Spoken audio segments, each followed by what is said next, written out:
Stable voice channel में आप लोगों का स्वागत है। आज की कहानी है एक आशिकी की कहानी, जो बहुत ही ज़बरदस्त कहानी है। इस कहानी को अंत तक जरूर सुने। आइए इस कहानी को शुरू करते हैं। जानते हुए मैंने ऐसा लिबास पहना जो शायद मैं कभी ज़िंदगी में पहनने का सोचा भी नहीं सकते थे, और इस सब के पीछे एक मकसद छुपा हुआ था। मुझे इम्तिहान लेना था कि मेरा नौकर मुझे कितना वफादार है। और फिर एक दिन मेरी नौकर ने सारी हदें पार कर दी, और जो कुछ हुआ मेरे लिए इसके काबिल यकीन था। मेरा नाम नूरी है और मैं बहुत ही खूबसूरत थी, जो मुझे देखता पागल हो जाता। मेरी खूबसूरती के चर्चे सारे खानदान में होते थे। जो भी आदमी एक बार मुझे देखता उसने पलके झपकाना भूल जाता। लेकिन किस्मत के मामले में बहुत ही बदनसीब साबित हुई थी। ना ही रुपए पैसे की कोई कमी थी और ना ही मेरे हुसैन में कोई कमी थी। मैं 16 साल की उम्र की थी और कोई भी मुझे अपने गांव से देखा तो नज़र झुकाना भूल जाता। मैं घर से निकलते तो सारे आदमी की नज़र मुझ पर टिकी होती। मैं इसी हुस्न और खूबसूरत की वजह लगी थी। मेरे माँ बाप वैसे भी जल्दी से जल्दी मेरी शादी करके अपना फर्ज पूरा करना चाहते थे। दरअसल मेरा ताल्लुक एक बहुत अच्छी फैमिली से थी, जहाँ रिश्ते ज़िंदगी गुजरा चाहते थे, और मेरे माँ बाप ने भी मेरी शादी के बाद ऐसे ही एक आज़ाद ज़िंदगी चाहते थे। मेरे माँ बाप ने अपने एक ही कारोबारी दोस्त के बेटे से मेरा रिश्ता तय कर दिया और 18 साल की उम्र में ही मेरी शादी कर दी, और मैं अपने पति के साथ बड़े से हवेली में रहती। मेरा पति भी बहुत ही खूबसूरत था। हम दोनों एक साथ खड़े होते तो लोगों की नज़रें ठहर से जाती। हर कोई हजारी जोड़ी की खूब तारीफ करता और नज़र लगाता, और मैं सुनकर खुशी से पागल हो जाती कि भगवान ने मेरे हिस्से में सारी खुशियाँ भर दी है। अपने माँ बाप के घर पर मैं तन्हाई का शिकार रही थी, मगर अब मुझे राजा की मोहब्बत ने मुकम्मल कर दिया था। लेकिन मैं भूल गई थी कि आजमाइश ज़िंदगी का हिस्सा है। मेरी और राजा की शादी को 5 साल होने वाले थे, लेकिन भगवान ने हमें औलाद के नाम से महरूम रखा था। मेरे सास ससुर हर वक्त औलाद की ख्वाहिश करते, और मेरे सास के व्यवहार में काफ़ी हद तक बदलाव भी आ गया था, और कई सालों में उनकी मोहब्बत पहले जैसी नहीं रही थी। उनकी हर वक्त यही तमन्ना रहती कि मैं कब उन्हें कोई खुशखबरी सुनाऊंगी और वह खुशी से झूम उठे। लेकिन यह सब मेरे हाथ में नहीं था। औलाद तो कुदरत की तरफ से अदा की जाती है। हर तरफ से इलाज के बावजूद भी जब हमारी गोद में कोई खुशी ना आई तो मेरे साथ में राजा की दूसरी शादी करने का कहा, और राजा मुझे सच्ची मोहब्बत करते थे। इसीलिए पहले तो उन्होंने अपनी माँ को साफ इनकार कर दिया, लेकिन रोज़ रोज़ यही उम्मीद था कि शायद अब जिंदगी में कुछ सुकून जाएगा। लेकिन मेरी यह सोच कुछ दोनों की मेहमान साबित हुई। एक दिन राजा ऑफिस से घर लौट रहे थे। बेवक्त बेफास्ट होने की वजह से उनकी गाड़ी का एक्सीडेंट हो गया और वहीं पर मर गए। इतने बड़े घर में अकेले कैसे ज़िंदगी गुजारती सोचकर मैंने कुछ दिन गुजरे और फिर अपने माँ बाप के घर चली आई। लेकिन कहते हैं ना कि रुखसत होने के बाद बेटी पराई हो जाती है। बिल्कुल सच्ची कहते हैं। लेकिन कुछ महीना में ही मेरी भाभीियों ने मुझे ताने देना शुरू कर दिया। उनके लिए मैं सिर्फ उसके सिवा और कुछ नहीं थे।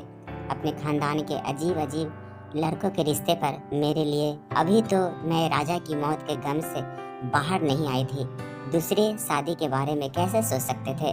मुझे उत्तर है अंदाज हो गया था कि लोग मुझे चंद दिनों से ज़्यादा बर्दाश्त नहीं कर सकते हैं, जबकि मेरे सास से उन्हें कोई तकलीफ भी नहीं पहुंच रही थी।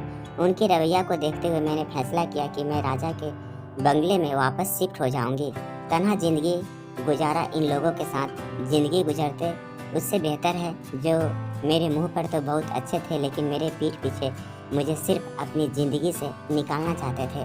मैं अपनी माँ के घर से वापस अपने बंगले में आ गए। राजा का कारोबार पापा ने संभाल लिया था। खर्च की एक बरत ने मेरे अकाउंट में ट्रांसफ़र होने लगी थी। मैं शुरू से ही नज़र में पड़ी थी, इसीलिए कम कैट के थे। मुझे आदत नहीं थी। हमेशा नौकर चक्र मेरे आगे पीछे रहते थे। लेकिन इतने दिन बंगला बंद रहने की वजह से सारे नौकरानी मेरे साथ चली आई थी। लेकिन वह बहुत ज़्यादा बीमार हो गए थे। उसने मुझे छुट्टी की रिक्वेस्ट की तो मैं परेशान हो गई, क्योंकि उसके बगैर मैं बिल्कुल भी गुजारा नहीं कर सकते थे। मैं खाने लगे वो बिजी, मैं गांव जाऊंगी तो वहां से अपने भाई को भेज दूंगी। मैं आपके सारे कामकाज करते और आपका बहुत ख्याल भी रखेगा। मैंने उसे कहा कि पहले अपने भाई को बुला लो, फिर गांव चली जाना, ताकि उसे भी काम बता सके। उसका भाई एक 17 साल का खूबसूरत और जवान लड़का था, जिसे देखकर मैं चौंक गई थी। मुझे तो लगा था कि वह कोई 13-15 साल का बच्चा होगा, लेकिन यह तो अच्छा खासा जवान लड़का था। मेरी नौकरानी ने उसे घर पर का सारा काम समझा दिया था।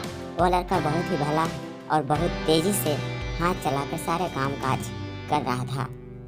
तो दिन में उसके बहन ने उसको सारा काम समझा दिया था और उसके बाद वह मुझे कुछ महीना की छुट्टी लेकर गांव चले गए। दरअसल बीमार तो हुई थी, लेकिन अब उसके घर वालों ने उसकी शादी भी तय कर दी थी और शायद दोबारा कभी वापस नहीं आने वाले थे। मेरी नौकरानी चली गई और उसका भाई सर्वेंट वाले रूम में ही रहने लगा। ज़्यादा लोग नहीं थे, इसलिए मैं ज़्यादा नौकर के झंझट पर पालना नहीं चाहती थी। मैं रोज़ाना सुबह 11 बजे ही नाश्ता करती थी। मैंने उसे कमरे के अंदर ही बुला लिया। मैं अभी तक नाइट ड्रेस में ही थी और बिस्तर पर लेटी हुई थी। उसे देखकर मैं उठकर बैठ गई। मेरा नाश्ता साइड टेबल पर रखने के बाद सर झुकाकर खड़ा हो गया, जैसे मेरे अगले हुक्म का इंतजार कर रहा हो, या खामोशी से उसकी तरफ देखने लगी। मैं 17 साल का था, लेकिन शायद गांव के हालात ने उसे उम्र से ज़्यादा ही बड़ा कर दिया था। वह एक भरपूर और बहुत ही बड़ा आदमी नजर आता था। जाने क्यों कि अचानक ही मुझे उसकी मौजूदगी से घबराहट सी होने लगी थी, क्योंकि इतने बड़े बंगले में मेरे साथ अकेला था और दूर दूर तक कोई नहीं था। यह सोचकर मुझे खौफ आने लगा था कि मैं भी जवान हूँ और वैसे भी मेरी खूबसूरती पर तो बहुत से आदमी मरते थे। कहानी रात की नियत बदल जाए ना जाए, मैंने बिना सोचे समझे ही एक जवान लड़के को अपने पास रख लिया, जबकि मुझे इस बात का ख्याल करना चाहिए था, क्योंकि मैं खुद एक जवान बेवा हूँ और इतने बड़े घर में तन्हा हूँ। मैं राज को दिन भर के ढेर सारे काम बता दिया करते थे और वह फौरन ही काम पर आ गया था। लेकिन मेरे दिल और दिमाग में यही सवाल आ रहा था कि मैंने सोचा था कि किसी भरोसेमंद नूरानी का इंतजाम कर लूँगी और फिर राजू को निकाल दूँगी। मुझे अपने घर से आए काफ़ी दिन हो गए थे, लेकिन मेरे घर से अब तक कोई मुझे मिलने के लिए नहीं आया था। मेरे माँ बाप वह तो पोता पोती में इस कदर मसरूफ़ थे कि शायद उन्हें मेरी तन्हाई का एहसास भी नहीं रहा था। ससुराल वाले तो पहले ही मुझे नापसंद करने लगे थे। उनके लिए मेरा होना ना होना बराबर ही था। मुझे समझ नहीं आ रहा था कि नहीं नौकरानी के लिए किससे कहूँ। और फिर इत्तेफाक से एक दिन मेरी एक रानी दोस्त मुझे मिलने के लिए चली आई थी और अब छुट्टियाँ में वापस आई थी, तो उसे मेरे विधवा होने की खबर मिली थी और मैं उसे गले लगकर बहुत ही ज़्यादा रोई। मेरी बर्बादी की दास्तान सुनकर वह भी बहुत दुखी हो गई थी। काफ़ी देर हम दोनों ऐसे ही बात करते रहे और फिर मैंने उसे बताया कि मैं अपने घर के कामकाज के लिए एक भरोसेमंद नौकरानी को ढूंढ रही हूँ। रात को देखकर वो कहने लगे कि ये लड़का है तो सही और काम भी अच्छा कर रहा है, फिर तुम्हें क्या ज़रूरी है नहीं नौकरानी ढूंढने की। मैंने उसे अपने दिल में आने वाले सवालों के बारे में बताया तो वो कहने लगी, नूरी तुम भी क्या बेवकूफ़ वाली बातें करते हो, खुद ही कह रही हो कि उसकी भैंस बालों से तुम्हारी वफादार नौकरानी है और आज भी बहुत शरीफ है और फिर खुद ही परेशान भी हो रही हो। मेरे मानो तो मैं नौकरानी कुछ काम की नहीं है, वह हिसाब छुट्टियाँ करती है और दूसरी बात यह है कि एक घर की खबर दूसरे घर में पहुंचा देती है। तुम तो वैसे ही अकेले रहती हो, भगवान ऐसा करे कि तुम्हें वह नौकरानी पहुंचा दे। अपने दोस्त की बात सुनकर तो मैं और भी ज़्यादा परेशान हो गई। तो कह रही थी कि मैं फिर भी बहुत ज़्यादा भरोसा करते थे, लेकिन बिल्कुल नए नौकरानी पर कैसे भरोसा कर सकते थे। जाते जाते वह कहने लगे कि अगर ऐसा ही है तो रात का टेस्ट ले लो, दूध का दूध और पानी का पानी हो जाएगा। उसके बाद मुझे कुछ समझ आ गई थी। उसका मशवरा मुझे ठीक लगा था। मैंने सोचा कि मैं एक दफ़ा ही रात का टेस्ट लेती हूँ और अगर वह पास हो जाता है तो मैं उसे हमेशा के लिए अपने पास रखूँगी, क्योंकि नहीं उसे बंगले को छोड़ने पर मेरा कोई इरादा था और ना ही दूसरी शादी करने का। वैसे भी मुझे भी इस बात का यकीन आ गया था कि कुदरत ने मेरी किस्मत में औलाद नहीं अच्छी है, फिर दूसरे शादी करके भी मुझे क्या हासिल हो जाता। इसीलिए मैंने अकेली ज़िंदगी गुजारने का फैसला कर लिया था और मेरे इस फैसला की वजह से मेरे माँ बाप मुझे दूर हो गए। वह दोनों ही जल्दी से जल्दी मेरी शादी दूसरी शादी के लिए डीबीए डाल रहे थे और मैंने साफ साफ कह दिया था कि आप मेरी ज़िंदगी में किसी और मर्द की कोई जगह नहीं है। मैंने तन्हा रहने का फैसला भी कर लिया था और आज का इम्तिहान लेने का भी सोच लिया था। मैं पैसा और इज्जत दोनों ही मामले में उसका टेस्ट लेना चाहती थी। इसीलिए शाम के वक्त मैंने जानबूझकर बहुत सारे पैसों से भरा हुआ बैग किचन में छोड़ दिया और खुद अपने घर से निकल पड़े। मैं देखना चाहती थी कि यह उसे बैग के साथ क्या करेगा। 3 घंटे में बाजार में घूमती रही, घर का जो भी जरूरी सामान लेना था, लेकिन मैं घर पहुंची तो वह बैग वहां पर मौजूद नहीं था। राजू भी मुझे घर पर कहीं नजर नहीं आया था। मेरे दिल बहुत जोर से कह रहा था। मैं सारा सामान लेकर अपने कमरे में आई तो यह देखकर हैरान रह गई कि बैग मेरे कमरे में रखा हुआ था। जल्दी से मैंने उसे खोल कर देखा तो उसमें सारे के सारे पैसे वैसे ही मौजूद थे। एक लम्हे के लिए मुझे सुकून हुआ कि राजू की नीयत पैसों पर खराब नहीं है। लेकिन दूसरे दिन में ख्याल आया कि हो सकता है उसे पता ही ना हो कि इसमें पैसे हैं। इसीलिए मैंने दूसरी तरफ से उसका इम्तिहान लेने का सोचा। रात होने से पहले रात सारे घर पर 500 डालकर अपने रूम में सोने के लिए जाता था। मैंने जानबूझकर कुछ पैसों को उसके रूम की तरफ जाने वाले रास्ते पर गिरा दिए। मुझे यकीन था कि यह पैसे राजू की नज़रों में जरूर आएंगे। मैं अपने कमरे में आकर सुकून से लेट गई और मुझे सुबह का इंतजार था। मैं देखना चाहती थी कि इस इम्तिहान में किस तरह पास होगा। फिर मैं सोचती रही और सारी रात शायद मुझे इंतजार में नींद नहीं आई, लेकिन यह मेरी गलत फहमी साबित हुई। मुझे कमरे में आए हुए ज़्यादा देर ना गुजरी थी कि कमरे का दरवाज़ा बजाने लगा। पहले तो मैं हैरान हुई, लेकिन राजू की आवाज़ सुनकर मैं उसे अंदर आने की इजाज़त दे दी। पर झुककर कमरे में आया और मेरे आगे पैसे रखकर कहने लगा कि ऐसे रूम मेरे रूम के रास्ते भी पड़े थे और यह उसके नहीं है, ताकि उसने मुझे हैरान करके रख दिया। वे पैसे तकरीबन 1 लाख के बराबर थे। मैंने राज से कहा कि यह पैसे मेरे भी नहीं हैं, तुम चाहे तो यह पैसे रख सकते हो। मैं उसे उसके फादर का इनाम देना चाहते थे। राजू हाथ जोड़कर कहने लगा, मैडम मैं मेहनत की कमाई खाता हूँ, मैं नहीं जानता, इसलिए मैं उन्हें किसी सूरत में नहीं रख सकता। खाली हाथ वापस चला गया और पैसे सामने पड़े के पड़े रह गए। मेरा दिल इस बात पर राजी हो गया कि राजू की नीयत बिल्कुल साफ है और वह कभी भी मेरी किसी भी कीमती चीज़ को हाथ भी नहीं लगाएगी। अब सिर्फ एक ही चीज़ रह गई थी कि वह थी कि हम दोनों के दरमियों की इज्जत में अभी भी जवान थे और वह भी जवानी की दहलीज पर कदम रख चुका था। ऐसे में हमारा एक साथ बंगले में रहना ठीक नहीं था। यह बात मैं भी जानती थी, लेकिन मैं किसी गैर शख्स को अपने साथ नहीं रखना चाहती थी और राजू इस बात को कट कर सकता था। तो वह हमेशा के लिए सोचकर मैंने लाल रंग की साड़ी पहने और मेकअप कर लिया, जबकि विधवा होने के बाद से मैंने कभी इतना मेकअप नहीं किया था। मैंने एक नज़र आईने पर डाली तो मैं क्या रही थी, मेरी नज़र अपनी ही उसने बर्दाश्त कर सकता था। मैं पूरी तरह तैयार हो टाइम टेबल पर जाकर बैठ गई और रात से कहा कि विश्राम के चाय लेकर मेरे साथ ही बैठ जाए। रात शाम के चाय लेकर आया तो मैंने उसे ज़बरदस्ती अपने सामने ही बैठा लिया और उससे उसके बारे में सवाल पूछने लगे। वे कभी कभी मुझे नज़र उठाकर देखा और फिर फ़ौरन ही नज़र झुका लेता। मुझे उसका अंदाज़ बहुत ही अच्छा लग रहा था। उसने एक दफ़ा ही नज़र भर के मुझे नहीं देखा था। राजू मेरे हर सवाल का जवाब बहुत ही अच्छे ढंग से दे रहा था। ऐसा लगता था जैसे इज्जतदार और शर्महाय वाला हो। सच तो यही था कि राजू के किरदार से बेफिक्र हो गई थी। सच में एक बहुत ही अच्छा शख्स था, लेकिन मैं कुछ दिन और उसका इम्तिहान लेना चाहती थी। इसीलिए हर दिन नए कपड़े पहनना करती थी और कभी उसे दिन रूम में अपने पास बैठा लेती तो कभी गार्डन में। एक दिन रात के वक्त मैं उसके रूम के पास पहुंच गई और उससे आवाज़ देकर बाहर बुलाया तो मैं फ़ौरन ही चला आया। मैं गुलाबी रंग की नाइटी पहनी हुई थी। मुझे यकीन था कि आज मुझे एक नज़र भरकर जरूर देखेगा, लेकिन वह आज भी सर झुकाए खड़ा था। मैंने उससे कहा कि मुझे नींद नहीं आ रही है, मुझे कॉफ़ी बनाकर दे दे, पर मुझे पीछे पीछे ही चला आया। मैं उसके आगे किचन के दरवाजे से लगकर खड़ी हो गई। मेरे बाल पूरी तरह फूले हुए थे। अब मेरी नज़र नाच पर जमी हुई थी, लेकिन मैं पूरी तरह कॉफ़ी बनाने में मगन था। उसने कॉफ़ी बनाकर मेरे आगे रख दिया और जिस तरह आया था इस तरह वापस चला गया। उसके इस अंदाज में मुझे पूरी तरह किसी तरह मेरी खूबसूरती से नज़र चुरा गया था। यह बात मेरे लिए बिल्कुल मेरा भरोसा जीतने की कोशिश कर रहा था, क्योंकि आज तक मेरी ज़िंदगी में जितने भी मर्द आए थे वह जब भी मुझे देखते तो नज़र झुकाना भूल जाते थे। एक शाम को मैंने ब्लैक कलर खूबसूरत सा गाउन पहने और बालों को खोलकर पूरी तरह तैयार हो गए। मुझे इस बात का यकीन आ चुका था कि राजू मुझ पर नज़र नहीं डालेगा। मेरे सफ़ेद रंगत कल लिबास में पूरी तरह खुला रही थी।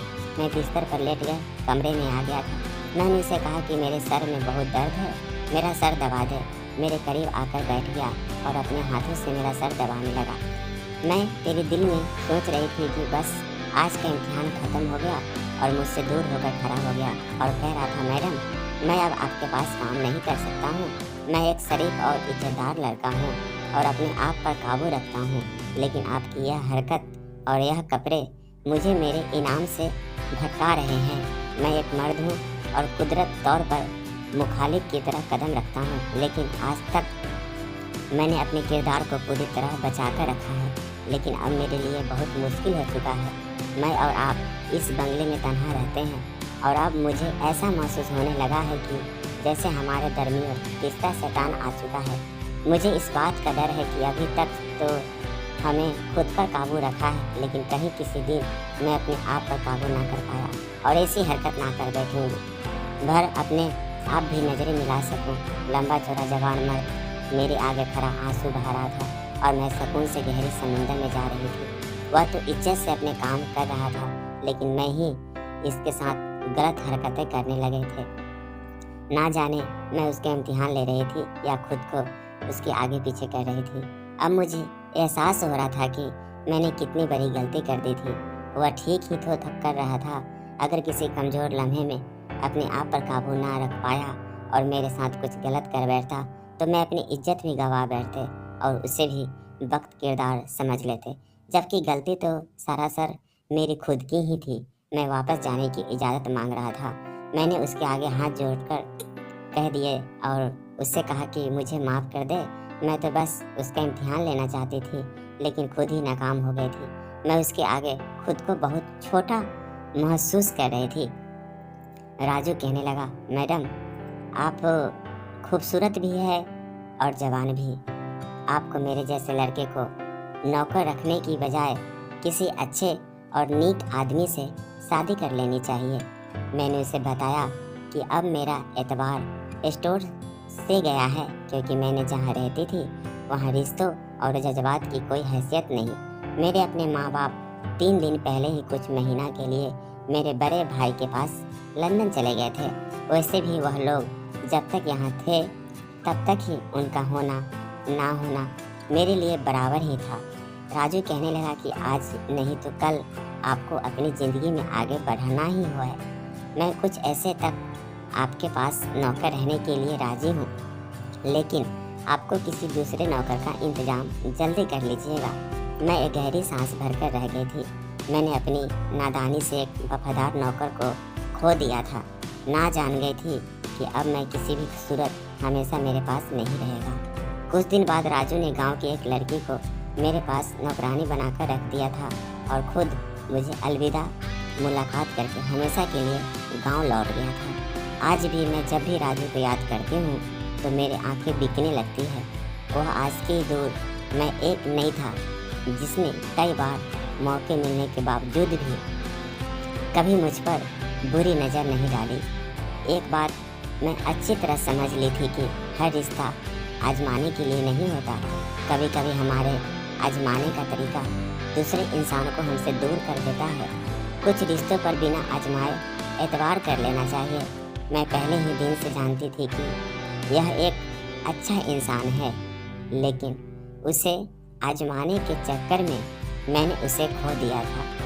मेरी आप लोगों से यही गुंजाइश है कि अपने कीमती रिश्तों को जानबूझकर कभी ऐसी आजमाइश में ना डालें कि जिनकी वजह से आपको उन्हें खोना पड़े। दोस्तों, यह थी आशिकी की कहानी।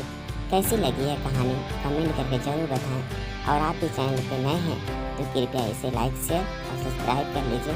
Thank you.